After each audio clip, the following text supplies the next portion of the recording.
Good morning everyone. আজকে শনিবার, মে মাসের 18 তারিখ। তো ভিডিওটা আমি এখন শুরু করছি। তো মাথা ভর্তি তেল দিয়েছি, আজকে ভালো করে একদম শ্যাম্পু করব। আর তোমাদেরকে একটা খুশির খবর তো দেওয়ার আছে। কেন সকালবেলা ঘুম থেকে উঠেই আমার মুখে এত হাসি, কারণ তোমাদেরকে বলে না, তোমাদেরকে ডাইরেক্টলি দেখাই। চলো, এটাই হচ্ছে আমার খুশির কারণ। ওয়েদারটা আজকে মেঘলা পুরো। প্লিজ ভগবান ঝমঝমিয়ে বৃষ্টিটা দে। প্রচণ্ড গরম ভাই, প্রচণ্ড গরম, থাকা যাচ্ছে না। তো এই ওয়েদারটা দেখে না সকাল সকাল মনটা একদম খুশিতে ভরে গেছে বলতে পারো। এই গাছটা কয়েকদিন আগে এনে লাগিয়েছিলাম, তোমাদেরকে দেখিয়েছিলাম, তখনও ফুল হয়েছিল। আর এই দেখো আবার অনেক দিন পরে একটা অস্ট্রেলিয়ান জবা হয়েছে। তোমরা হয়তো বোর ফিল করো আমার এই ফুলের গাছগুলো নিয়ে কথা বলি তাই, কিন্তু আমার কিছু করার নেই। আমার তো ভীষণ ভালো লাগে, আমি তো তোমাদেরকে বোর ফিল করাবোই। আজ ভেবেছি এই লাইনটাতে কি কি গাছ আছে, এই রোটাতে তোমাদেরকে আমি সেটা একটু দেখাবো। তো চলো শুরু করি, তাহলে অনেক লেন্দি ভিডিও হয়ে যাবে। এটা হচ্ছে কাগজ ফুল, তো এখন হবে আই থিঙ্ক। একটা দেখো কলা গাছ, আর এটা হচ্ছে মেক্সিকান পিটুনিয়া, এই দেখো।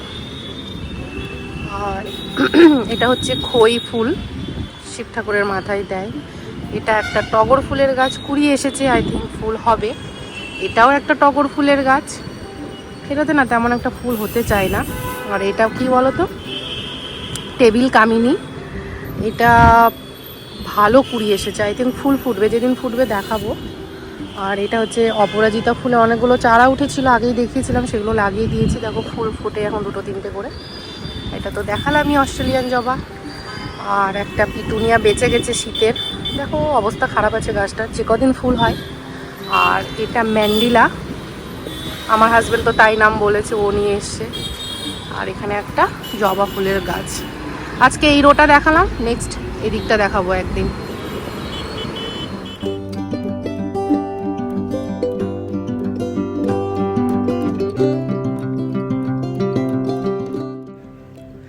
ছাদ থেকে নিচে চলে আসি। গতকাল কিছু মুদিখানার বাজার করে নিয়ে এসেছিলাম, সেগুলো ক্যারি ব্যাগে রাখা ছিল, রাতের বেলা যেহেতু কিনে এনেছিলাম।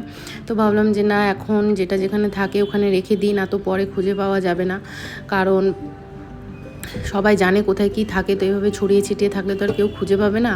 তো ওই জন্য আমি ভাবলাম যে না, এখন ফাঁকা আছি, তাহলে যেটা যেখানে থাকে সেটা সেখানে আমি রেখে দিই।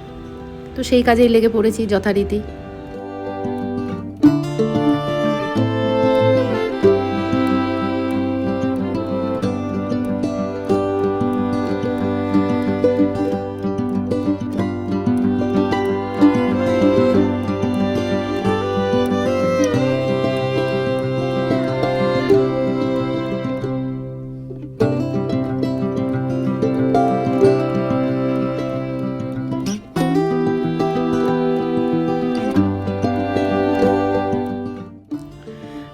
বিস্কুটের কৌটায় ঢেলে, গোটা মটর কাবলি ছোলা যেগুলো নিয়ে এসেছিলাম সেগুলো কৌটায় রেখে দিলাম।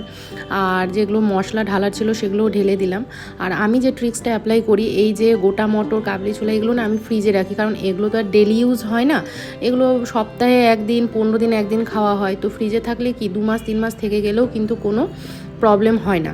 তাই আমি ওগুলো ফ্রিজে রেখে দিই। দেন ওখান থেকে আমি চলে আসি, ঘর পরিষ্কারটা মানে করে নিই, ঘর বিছানাটা তোলা হয়নি, তুলে নিলাম। আর এই আয়না টায়না মোছার জন্য আমার একটু কাপড়ের দরকার ছিল। তো দেখো বরেরই একটা গেঞ্জি, কালারটাও ডিসকালার হয়ে গেছে আর ছিঁড়েও গেছে। তো ভাবলাম যে তাহলে এখান থেকে একটু গেঞ্জি নিয়ে এগুলো পরিষ্কার করা যাবে। তো আমি সেটাই দেখছিলাম যে এটা নেবো কিনা, তো পরে হ্যাঁ এটাই নিয়ে নিই। দেন মিস্ত্রি দাদাদের জন্য আমি চা বানিয়ে নিই।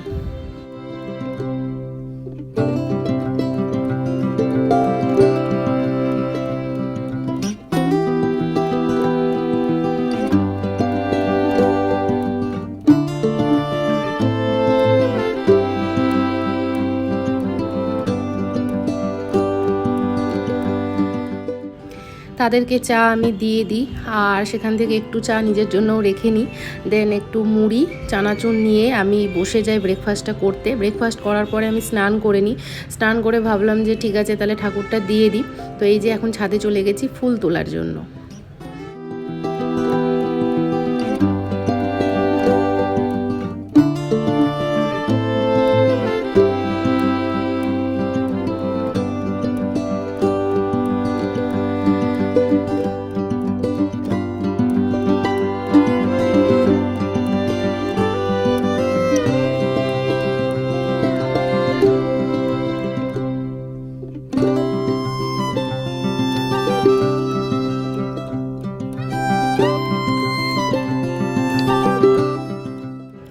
ঠাকুর দিয়ে দেওয়ার পরে রান্নাঘরে চলে যায় রান্না করার জন্য। তো একদিকে ভাত বসিয়ে দিয়েছি, এই যে পনির ভাজতে বসিয়েছি, যেহেতু শনিবার আমাদের বাড়িতে নিরামিষ রান্না হবে। নিরামিষ আর কী রান্না করব বলো পনির ছাড়া।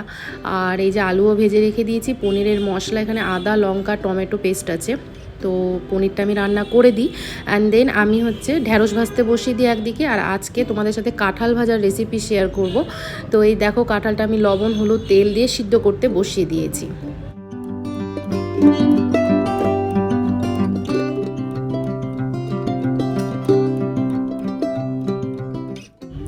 কাঁঠালটা সিদ্ধ হয়ে যাওয়ার পরে জল ঝরিয়ে নিবে, অ্যান্ড দেন একটা চালের গুঁড়া, লঙ্কা গুঁড়া আর পরিমাণ মতন লবণ দিয়ে সেটাকে ভালো করে মাখিয়ে নিবে। মানে তোমার স্বাদ অনুসারেই লবণটা দিবে, ঝালটাও তোমার স্বাদ অনুসারেই দিবে। আর কিচ্ছু না, সাদা তেলে গরম গরম ভেজে নিবে, ব্যাস হয়ে গেল কাঁঠাল ভাজার রেসিপি। কোনো দিন করে খেয়ে দেখো, আশা করি ভালো লাগবে। আমার তো ফেভারিট, ইভেন আমার শ্বশুরবাড়িতেও সবার এটা খুব ভালোবাসে খেতে, তাই আমি করি। এই দেখো এখন আমি আমার লাঞ্চ নিয়ে বসে গেছি। লাঞ্চ করার পরে আমার একটু মিষ্টি মুখ করতে ইচ্ছে হয়েছে আজকে। মনটা ভালো আছে না, ওয়েদারটা ঠান্ডা, তো তাই একটা কালো জাম নিয়ে আমি বসে গেছি।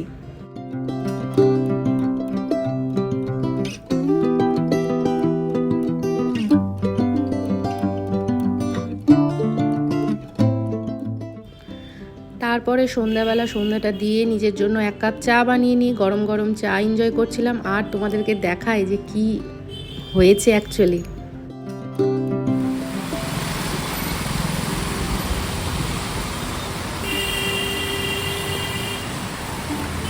সারাদিন মুখ ভার করে থাকার পরে এখন ফাইনালি বৃষ্টি নেমেছে। এখন সন্ধ্যে 7টা। ভগবান আর একটু জোরে বৃষ্টি দে। রাতে আমার শাশুড়ি মায়ের রান্না করেছিল আলু পটলের রসা, ঢ্যাঁড়স সিদ্ধ আর কাঁকরোল ভেজে রেখেছিলো, যেটা একটু কাঁচা কাঁচা ছিল বলে আমি আবার ওটাকে ভাজি অ্যান্ড দেন খেয়ে নিই। তারপরে মুডটা ভীষণ অফ হয়ে যায়। তো সেটাই আমি তোমাদের সাথে শেয়ার করবো যে কেন মুডটা অফ হয়ে গেল সকাল থেকে এত ভালো মুড থাকার পরে।